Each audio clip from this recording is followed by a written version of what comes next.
আপনার বাড়ির উন্নতি করবেন বা আপনার বাড়ির কারো কাজ আটকে যাচ্ছে, হচ্ছে না, আপনি অনেক চেষ্টা করেছেন, অনেক ঠাকুর দেবতার স্থানে গেছেন, কিন্তু কোনো কাজ আপনার হয়নি বা হচ্ছে না। কিন্তু এই রাস পূর্ণিমাতে যদি একটি সিম্পল টিপস করতে পারেন, আপনাদের সমস্ত কাজ বাধা দূর হতে পারে এই রাস পূর্ণিমা থেকে, এবং স্বয়ং শ্রীকৃষ্ণের আশীর্বাদ আপনারা লাভ করতে পারেন বা রাধা কৃষ্ণের আশীর্বাদ লাভ করতে পারেন। কি করবেন?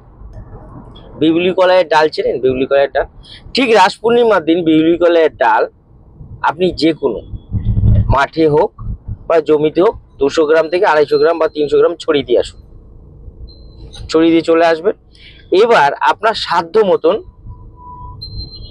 যেটা শ্রীকৃষ্ণ পছন্দ করে, ধরুন পায়েস বানিয়ে হোক বা ধরুন ননি হোক বা দোকান থেকে বা সাদা মিষ্টি হোক, শ্রীকৃষ্ণ আপনার বাড়িতে যদি থাকে বা গোপাল থাকে তার সামনে দিন, নিবেদন করুন এবং আপনার মনস্কামনা যেটা সেটা করুন, এবং কর্পূরের মধ্যে 5টা লবঙ্গ, একটা এলাচ দিয়ে জ্বালিয়ে আপনি আরাধনা করুন। এতে দেখবেন আপনাদের মনস্কামনা পূর্ণ হবে।